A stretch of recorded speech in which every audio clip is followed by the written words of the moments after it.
Everyone, welcome to back my YouTube channel. तो guys, आज हम देखने वाले हैं कि एम्ब्रियो जो चिपकता है उसके सिम्टम्स क्या क्या होते हैं। अभी तक के बहुत सारे सिम्टम्स मैंने आपको वीडियोस में बताए हैं। जब भी इम्प्लांटेशन आपका होता है तो तुरंत ही आपको आपकी बॉडी साइन देती है कि इम्प्लांटेशन हो चुका है, एम्ब्रियो चिपकने का जो प्रोसेस है वो स्टार्ट हो चुका है। तो उसी के दौरान आपको काफ़ी सारी केयर करना बहुत ज़रूरी होता है। किस तरीके से केयर करना ये नहीं पता तो वीडियो में जाके देखना है कि इम्प्लांटेशन के दौरान खुद की केयर कैसे करें। तो सबसे पहला जो इम्प्लांट होने का जो लक्षण होता है वो होता है इम्प्लांटेशन ब्लीडिंग, जो कि स्पॉटिंग नज़र आती है नॉर्मल सी स्किन कलर की, पिंक कलर की या फिर डार्क ब्राउन कलर की नॉर्मल सी स्पॉटिंग, जो कि एक दिन से लेके 1 या 2 घंटे तक ही होती है, उससे ज़्यादा ये नहीं होती है। इसके बाद का जो सिम्टम्स होता है कि आपको जो होता है वाइट डिस्चार्ज जो है बढ़ जाता है। अब ये जो मैं सिम्टम्स बता रही हूँ वे नंबर वाइज बता रही हूँ ताकि जो आपको समझ आए कि जैसे जैसे टाइम आगे बढ़ता है वैसे वैसे आपके बॉडी में क्या क्या चेंजेस होते हैं। तो इसीलिए नेक्स्ट जो सिम्टम होता है इसके बाद ये होता है कि वजाइनल डिस्चार्ज जो है ये भी बढ़ जाता है, क्योंकि कहीं ना कहीं एम्ब्रियो को चिपकने के लिए एक सेफ्टी होना बहुत ज़रूरी होता है। एम्ब्रियो को किसी भी तरीके का इन्फेक्शन ना हो, इसी के चलते जो वजाइनल डिस्चार्ज है वो बढ़ जाता है। अब इसके बाद स्ट्रेचनिंग होती है। पेट जो होता है आपका, यूट्रस जो होता है वो स्ट्रेच होता है, इसलिए पेट में फूला फूला सा भारीपन नज़र आता है। बिना कुछ खाए पिए ही आपको ब्लोटिंग सी फील होती है। तो वो यही कारण होता है कि अगर एम्ब्रियो आपका चिपक रहा है तो उसको जगह की ज़रूरत होती है और वो यूट्रस को बड़ा करता है। अब नंबर 3 पे आता है कि अगर आपका इम्प्लांट हो रहा है, इम्प्लांटेशन सक्सेसफुल हो रहा है, तो उसमें आपका जो ब्रेस्ट टेंडरनेस है ये भी बढ़ जाएगा। ब्रेस्ट का जो साइज़ है वो भी यहाँ पे चेंज हो सकता है।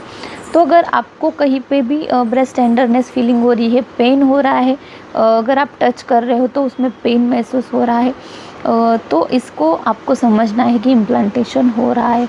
अब नेक्स्ट इसके बाद ये है कि ये जो सारे सिम्टम्स होते हैं, कहीं ना कहीं इसमें एक सिम्टम और भी दिखाई देता है कि स्किन में आपके काफ़ी ज़्यादा चेंजेस होता है।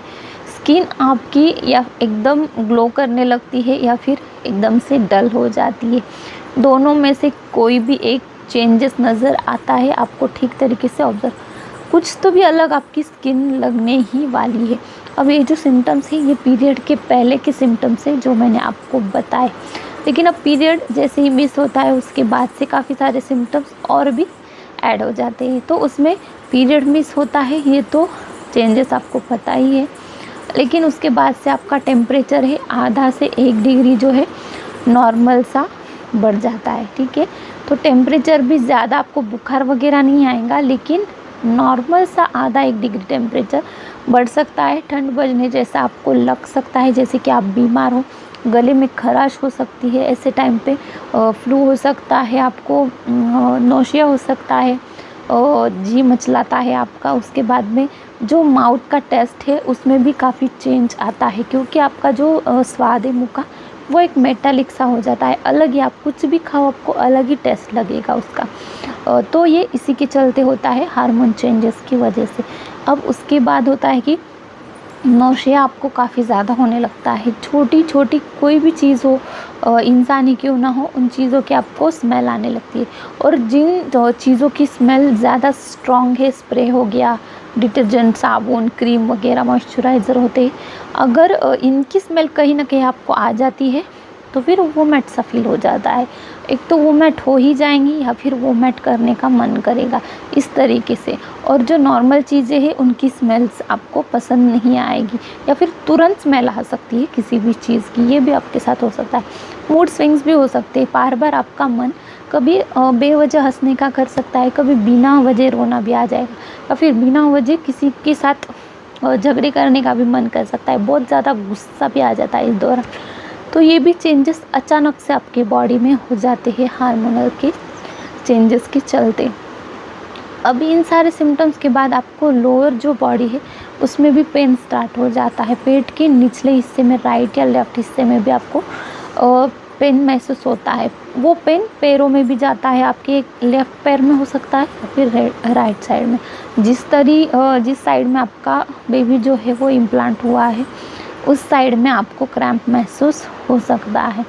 और साथ में आपकी जो थकान है वो भी ज़्यादा बढ़ती है। बिना कुछ काम किए आपको ऐसा लगेगा कि मैं बहुत थक चुकी हूँ, मैं अब कुछ भी नहीं कर सकती, बस मुझे अब आराम करना है, इस तरीके का।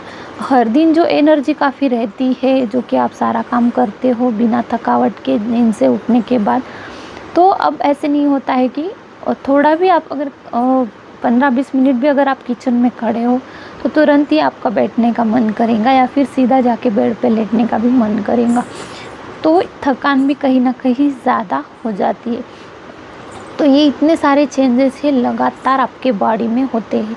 ज़्यादा से ज़्यादा भूख लगने लगती है, प्यास भी ज़्यादा लगने लगती है, ऐसे लगता है कि आपने पूरा दिन हो गया पानी नहीं पिया। इस तरीके से गला आपका सूखने लगता है, काफ़ी सारा चेंज लगता है। या फिर खाने पे ऊपर से मन आपका उठ जाता है, खाने का बिल्कुल भी मन आपका नहीं करता है।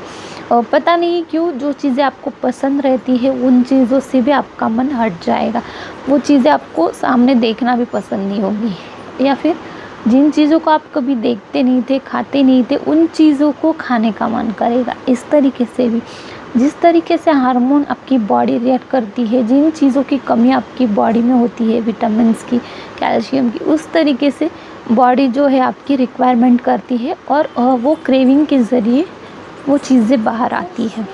तो ये प्रोसेस होता है, ये सारे चेंजेस कहीं ना कहीं आपके बॉडी में दिखाई देते हैं। तो ये सारे A to Z सिम्टम्स मैंने आपको बताए जो कि प्रेगनेंसी के सिम्टम्स दिखाई देते हैं। तो वीडियो अच्छी लगी होंगी तो लाइक करना है, शेयर करना है, साथ ही में चैनल को सब्सक्राइब ज़रूर कर देना। तो चलिए फिर मिलती हूँ किसी नेक्स्ट इन्फॉर्मेशन को लेकर, तब तक के लिए स्टे हेल्दी, स्टे हैप्पी।